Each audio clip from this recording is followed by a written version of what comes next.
prévoit des choses à sa manière.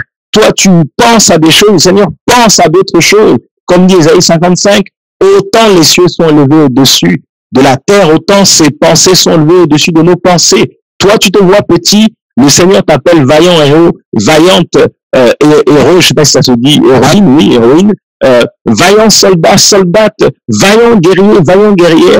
Toi, tu te vois mince, je sais pas, moche, je sais pas, d'une manière, le Seigneur te voit totalement différemment. Mais tout ça, c'est parce que il y a un bagage que tu as emmené de ton enfance, de ta naissance. Des fois, tu n'as même pas été désiré, tu n'as même pas été souhaité. Et puis, comme disent, vous imaginez le langage violent des gens, nous t'avons eu par accident. C'est un langage violent des parents qui vont peut-être à ne pas avoir voulu avoir d'enfants, mais frères, ils vont balancer à leur enfant et c'est des choses qui se passent. Nous t'avons eu par accident. Et la violence vis-à-vis de l'enfant, un accident, frère. Et ça, même des couples chrétiens balancent cela à leurs enfants, disent des choses comme ça. Frère, c'est des choses qu'on doit bannir de notre langage. Et le roc vient pour briser ce langage-là, briser cette conception, briser cette mentalité, briser cette éducation, parce que, le Seigneur vient pour libérer.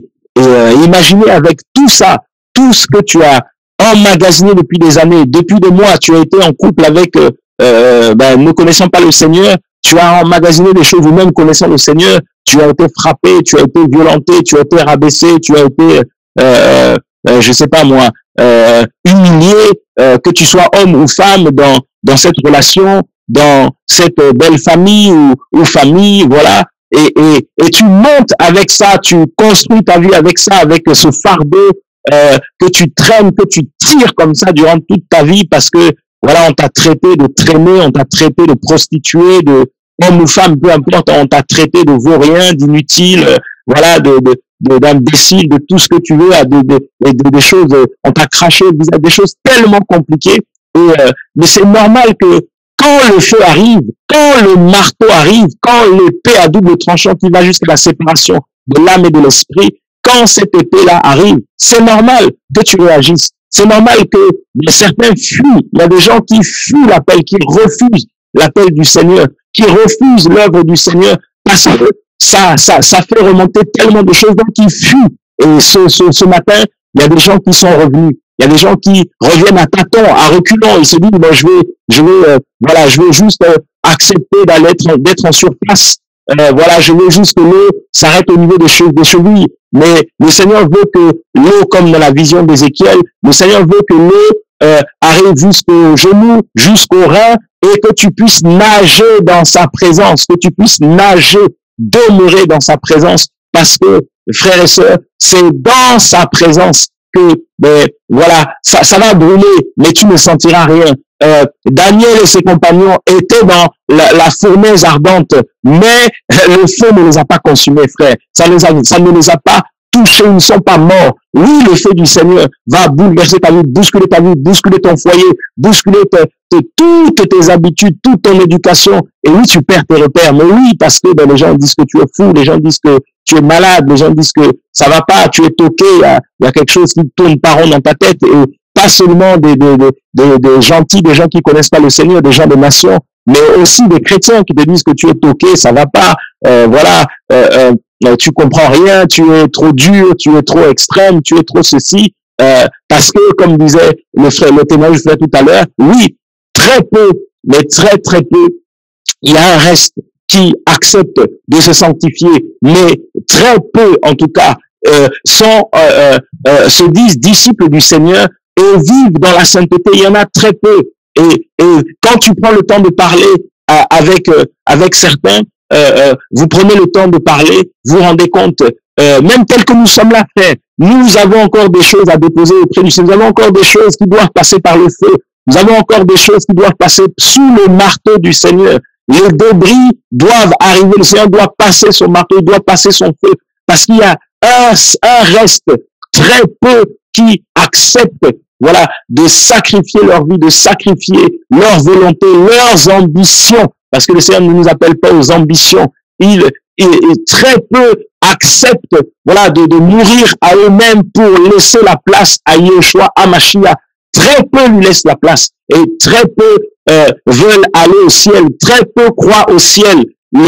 Beaucoup nous croyons à ce que nous voyons, nous croyons à ce que nous entendons. Voilà, malgré les témoignages de guérison, de délivrance, voilà, de visitation, malgré des réunions que l'on peut passer où le Seigneur est présent, mais ton cœur est fermé, tu ne crois pas, tu refuses, voilà, et ça, le Seigneur le voit. Mais frère, il y a un temps que le Seigneur a réservé, un temps où nous n'aurons plus d'excuses, un temps où il jugera les vivants et les morts. Et ce temps-là, il arrive, ce temps-là est proche. Le Seigneur est vraiment à la porte. Le Seigneur est proche. Il est proche. Il est proche. Et c'est pour cela que tant que tu es dans cette tente qu'est notre corps, mais c'est pour cela qu'il va faire passer le feu. Il va faire passer le feu. Et des temps difficiles arriveront encore et encore. Voilà, la parole nous dit que voilà, ça va aller de mal en pis. C'est ce que la parole nous dit. Donc nous avons encore plus besoin parce que les temps seront encore plus durs. Voilà, l'hypocrisie, la fausseté, la duplicité, les mauvaises langues. Voilà, tuons-le par la langue, des paroles blessantes, des paroles de rejet. Ne t'attends pas à ce que les gens te jettent des fleurs quand tu parleras aux célébrités, quand tu parleras, voilà, à des personnes connues. Ne t'attends pas à recevoir que des fleurs. Oui, certains vont accepter la parole. Quand tu parleras de la part du Seigneur, même à ta famille, ne t'attends pas à ce que les gens t'accueillent, t'acclament, parce qu'on n'acclame pas les voix du Seigneur. On n'acclame pas les trompettes du Seigneur. On n'acclame pas les prophètes. Il nous dit que nul n'est prophète dans sa patrie. Voilà, on n'acclame pas les prophètes. Les prophètes, malheureusement, on les insulte. Les prophètes, on les critique. Les prophètes, on les accuse faussement. Les prophètes, malheureusement, certains meurent, comme Jean-Baptiste, on l'a décapité. Les prophètes sont sacrifiés, les prophètes sont des martyrs. Voilà, les prophètes sont rejetés. C'est pour ça que Yoann le Baptiste, la parole nous dit qu'il était la voix de celui qui crie dans le désert. Il était dans le désert. Il était seul. Les prophètes sont seuls. Les prophètes ne sont pas accompagnés par des frères, par des sœurs, par des multitudes. Ils crient seuls. Et c'est pour cela que la solitude que le Seigneur permet, tu es seul dans ta campagne, seul dans la ville, seul dans le pays là où tu es, seul dans ta famille à croire au Seigneur. Frère, c'est parce que nous avons tous cet esprit prophétique et les prophètes sont seuls. Le Seigneur élève des hommes et des femmes prophétiques qui vont élever leur voix, qui vont crier dans leur famille, crier là où le Seigneur les envoie. Alléluia! Là, ils vont crier et ces prophètes-là, frère, ils sont seuls. Donc, accroche ta ceinture. Accrochez-nous, frères. Accrochez-nous, mes sœurs. Parce que la gloire du Seigneur est là. La présence du Seigneur est dans ta vie. Ce feu-là va t'accompagner. Amen. Le marteau va t'accompagner.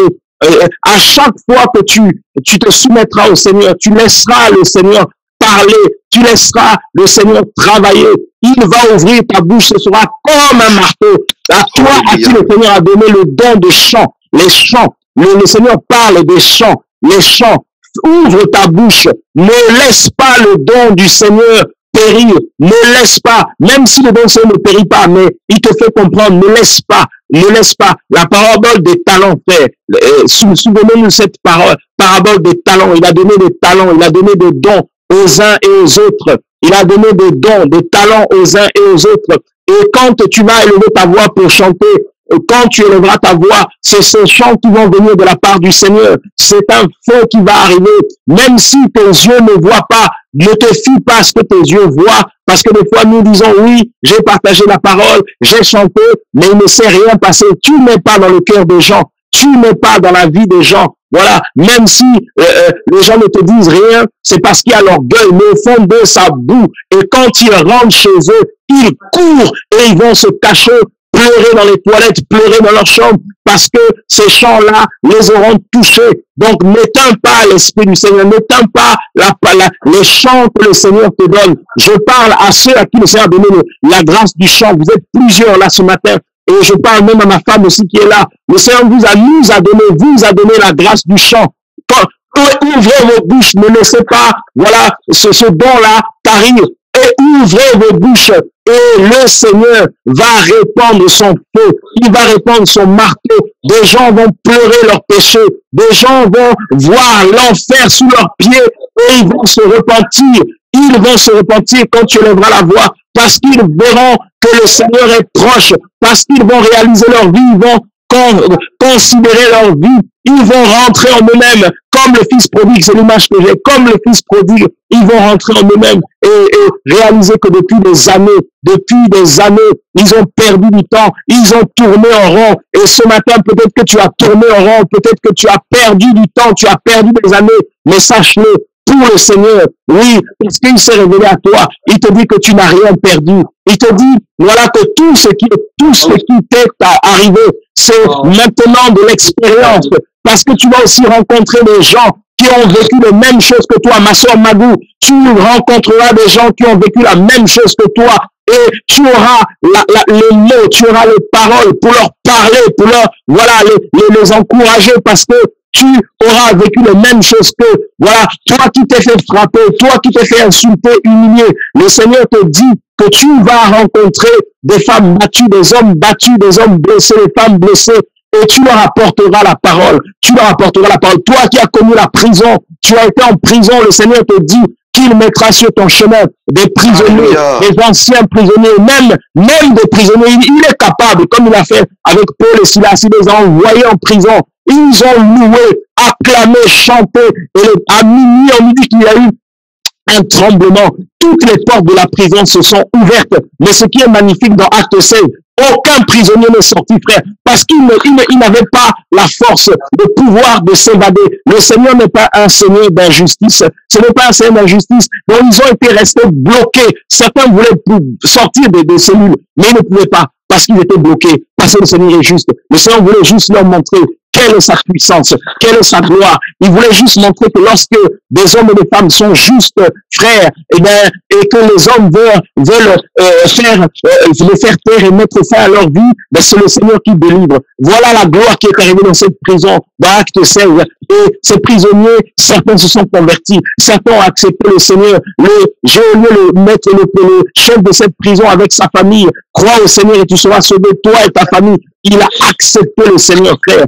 Et toi qui es passé par la prison, le Seigneur mettra sur ton chemin des prisonniers, des anciens prisonniers. Tu leur parleras du Seigneur parce que tu sais ce que c'est. Toi qui étais dans la délinquance, tu rencontreras des délinquants, tu leur parleras. Toi qui es jeune, toi à qui le Seigneur a déposé un fardeau par rapport à la jeunesse, tu parleras aux jeunes filles, aux jeunes femmes. Tu as ce fardeau. Sois visité ce matin, sois saisi ce matin au nom de Yeshua, au nom de Yeshua. Là, dans ta maison, là où tu es, que le feu tombe sur ta tête, que le feu tombe dans ta vie, que la présence du Seigneur te visite au nom de Yeshua. N'aie pas peur, ne crains rien, ne crains pas ceux qui peuvent frapper, ceux qui peuvent tuer la chair. Crains celui qui est assis sur son trône, celui qui règne à jamais, celui qui est invisible mais tellement beau, tellement majestueux, tellement glorieux. Alléluia. Quand il marche, sa démarche, frère, oh alléluia, si le Seigneur, mais quand il marche, frère, il y a une armée d'anges qui marche derrière lui. Quand il avance, alléluia, il y a les murs sont en train de trembler. Quand il marche, les montagnes s'affaissent. Quand il marche, les vallées sont comblées. Quand il marche, les chemins tortueux sont obligés de se redresser. Quand il marche, les démons, et je vois Satan en train de s'incliner, il baisse la tête parce que la mention de Yeshua, que l'homme confesse quand il marche, tu es Seigneur. Gloire à toi. Alléluia. Tu es saint. Tu es saint. Tu es saint. Tu es saint. Quand il marche, toutes les créatures sont en train de chanter. Les oiseaux chantent. La nature est bouleversée. La nature est choquée. Parce que quand le roi des rois, le Seigneur, le créateur du ciel et de la terre, quand cet homme-là parle, quand cet homme-là se lève, se déplace, quand il se lève sur son trône, frère, alléluia, alléluia, ma soeur, quand il se lève sur son trône, personne ne peut se lever, personne ne peut parler, il y a un silence. Il y a un silence, frère. Tu te dis des fois, oui, mais le Seigneur ne me parle pas. Oui, mais le Seigneur ne m'écoute pas. Le silence, c'est parce qu'il s'est levé. Quand le Seigneur se lève, personne ne parle. Personne ne dit un mot. Et frère, le silence du Seigneur, c'est parce qu'il œuvre, c'est parce qu'il travaille. parce qu'il est en train de périr, parce qu'il est en train de se glorifier. Et quand le Seigneur se lève, aucun homme n'a droit de parler, aucune femme n'a droit de parler. Yohanan le Baptiste dans l'Apocalypse, lorsqu'il il s'est retourné pour voir qui était en train de parler. On dit qu'il est tombé comme une feuille, il est tombé comme mort, parce qu'il ne parle pas devant le Seigneur. Alléluia. On ne peut pas parler devant le Seigneur. Il y a un silence devant le Seigneur. Frère, des fois nous accusons le Seigneur, nous parlons de lui, ceci, cela. Frère, si nous réalisions quelle est cette gloire, quelle est cette présence. Alléluia.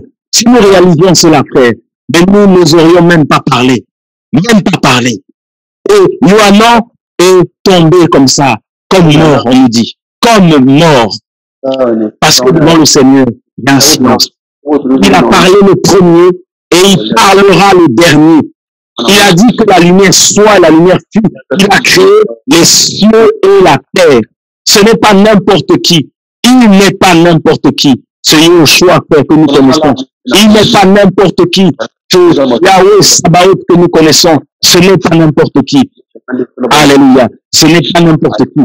Et frère, ça va te piquer. Ma soeur, ça va te piquer, ça va te brûler, ça va te briser. Et le brisement, ça va jusqu'aux pleurs, ça va jusqu'aux entrailles, ça va jusqu'au sang.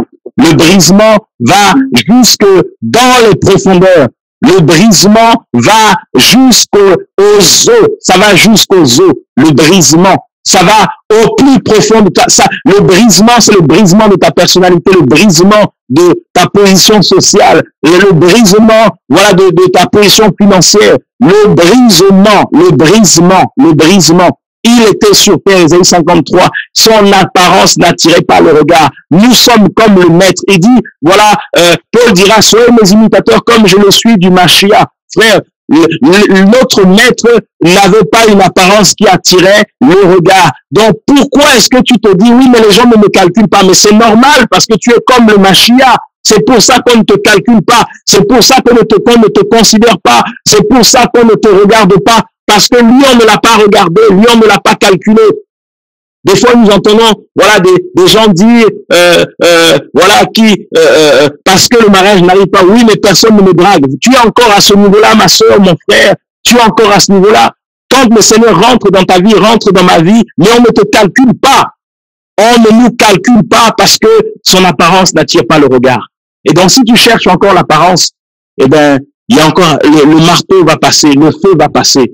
Si tu es encore fixé sur les apparences, si je suis encore fixé sur les apparences, le marteau va encore passer. Jusqu'à ce que je ne sois plus fixé aux apparences. Jusqu'à ce que je ne sois plus attaché au matériel. Le marteau va passer. Il t'empêchera de faire certains achats. Il t'empêchera d'acheter tel type de voiture, tel type d'habit, tel type de choses. Il va, quand son marteau va passer, il va changer ton accoutrement, changer ton apparence. Il va te rendre tel qu'il est. Tel qu'il est. Tel qu'il est. Son apparence n'attirait pas le regard. Mais regardez, frère, quand aujourd'hui les hommes s'habillent, que ce soit de façon, extravagante, avec des choses, des couleurs qui pétillent, des couleurs qui attirent le regard, que ce soit de façon courte, de façon serrée, de façon cintrée, homme ou femme, c'est pour attirer le regard. Parce qu'on s'habille courtement pour que les hommes regardent ou les femmes regardent. On s'habille de façon cintrée pour que les hommes regardent. On fait de la musculation pour que, voilà, les hommes regardent, les femmes regardent. Voilà, l'été approche et on a toutes ces publicités là, voilà, pour se mettre dans le maillot, je sais pas quoi. Et voilà, parce que on veut attirer le regard. Et ça, frère, quand on s'assoit et que cette onction là commence à nous enseigner, comme nous dit le livre de 1 Jean, quand cette onction, pas les hommes, mais cette onction, comme dit Jean 14, le Saint-Esprit viendra et vous enseignera, le Paraclétos aussi vous enseignera toutes choses. Quand cet esprit arrive, cette onction-là arrive, c'est pas les hommes qui vont t'enseigner, c'est pas les frères, les sœurs qui vont t'enseigner, mais c'est cette onction-là, le Saint-Esprit qui va t'enseigner toutes choses. Il va t'enseigner toutes choses, comment tu dois te conduire avec ta femme, avec ton mari. Si tu ne veux pas comprendre, si je ne veux pas comprendre, il mettra l'accent dessus, il mettra le doigt dessus. Parce qu'il veut œuvrer, parce qu'il veut travailler. Soyons soumis, frères et sœurs, au Seigneur. Soyons vraiment à l'écoute du Seigneur, parce qu'il est là. Il parle ce matin. Il parle à mon cœur, il parle à ton cœur. Il fait passer son feu ce matin au nom de Yoshua. le feu du Seigneur, le feu, son feu ce matin, ce marteau ce matin qui passe dans nos cœurs, qui passe dans nos vies, ce marteau, au nom de Yeshua, ce marteau, le feu. Alléluia. Il est un feu dévorant. C'est pas un simple feu, c'est un feu dévorant. Il dévore jusqu'aux os. Il dévore jusqu'à la dernière miette. Il déracine, il arrache, il ruine, il détruit tout ce qui n'est pas à sa gloire. Il brise, il casse tout ce qui était un frein à son œuvre. Il consume la sorcellerie. Il brise avec son marteau la sorcellerie. Le roc, c'est la sorcellerie aussi. C'est la magie, c'est l'occultisme. Partout où tu es passé, où on a ou même en ce moment, ceux qui te combattent, sa parole ce soir, ce matin, elle brise la sorcellerie au nom de Yeshua. Son feu dévorant consume la sorcellerie au nom de Yeshua. Le roc, c'est la maladie. Son marteau brise la maladie, les diagnostics qui ont été déclarés sur ta vie au nom de Yeshua. Tu témoigneras que tu es guéri, que le médecin a au nom de Yeshua. Ce feu dévorant dévore la maladie au nom de Yeshua. Comme il a pu dire, cette maladie n'est point la mort, elle est pour ma gloire. Alléluia. Pour que la gloire du Fils soit manifestée, soit révélée au nom de Yeshua. Au nom de Yeshua. Le Seigneur est puissant. Le Seigneur est vivant. Et il agit encore. Toi qui ne croyais pas, toi qui ne croyais plus, toi qui doutais, il agit et il agit encore. Et il agira encore. Ce n'est pas fini. Ce n'est pas fini. Alléluia.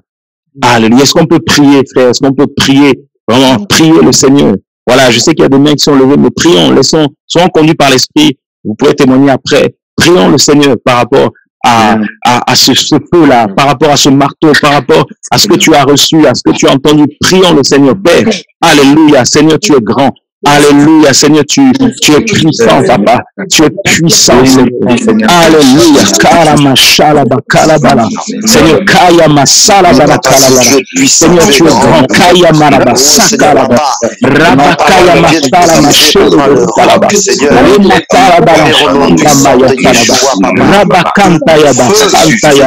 Rekamala Basaya Bakalaba. Rekabala Shunta Maya Kalaba. Remakala Seigneur, tu es puissant.